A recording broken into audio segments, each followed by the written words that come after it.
Hey guys, and welcome back to Thelearningdroid, another one of my projects here on the post-August 2013 project list.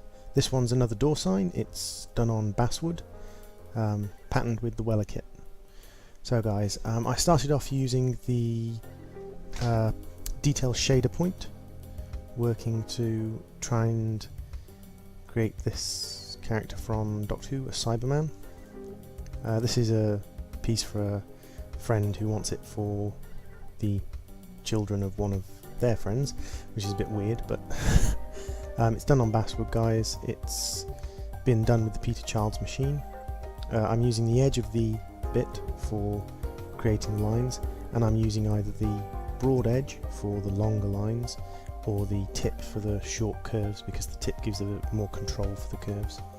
Little taps with the tip give me the curve, and strokes with the broad line, with the broad side, give me the more longer, straighter lines.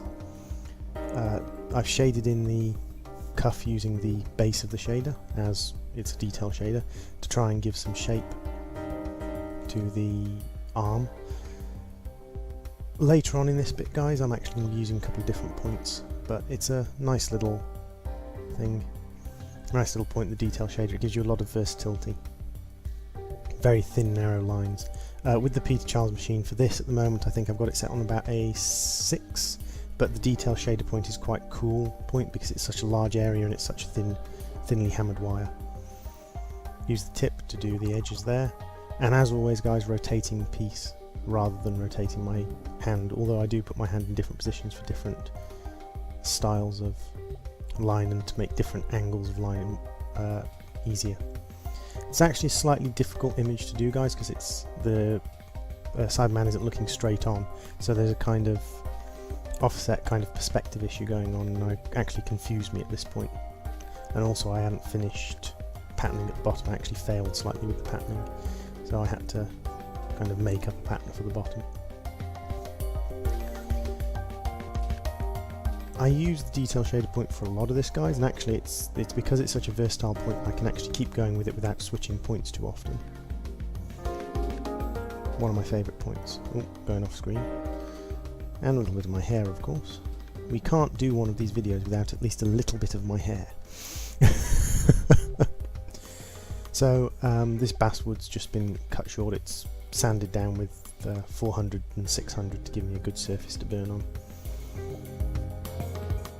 And as you can see, guys, depending on how you hold it, if you want to get a slightly thicker line, you just hold it at a 45-degree angle or a 20-degree angle, something like that. I use those angles there to create this slightly thicker lining and slightly thicker edging there on the chest for the display, and for the strike lines that give shape to the chest and things. I twist it to an angle to give me an angle for the lines.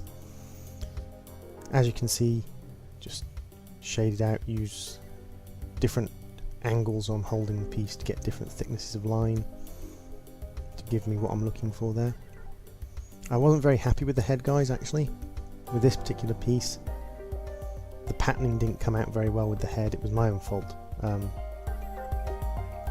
was a little bit impatient with the patterning this time around, and so the head ends up being a little bit uneven.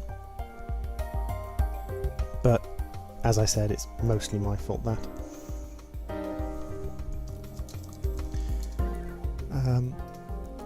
The patterning on this line here, I was originally going to do a very complicated, or try to do a very complicated pattern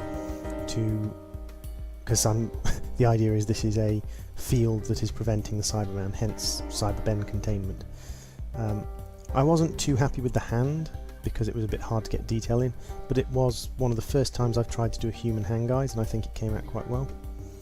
And here, guys, I switched through to a heavy detail point, and the reason I switched through to a heavy detail point is to do the words, and it gives a nice little double strike appearance.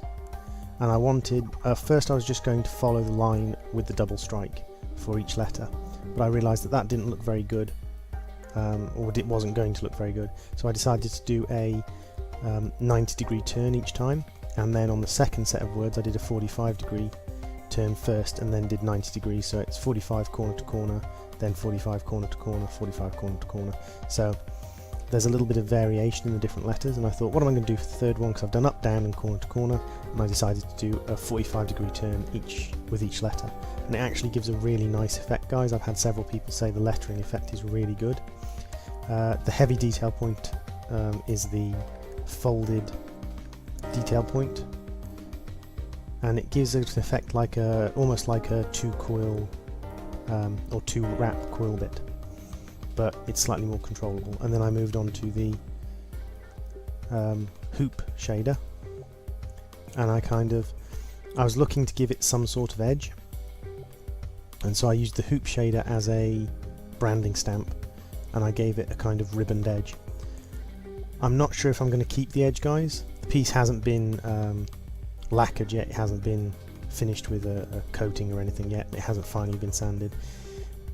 I may get rid of the edging in the end. But there it is, guys.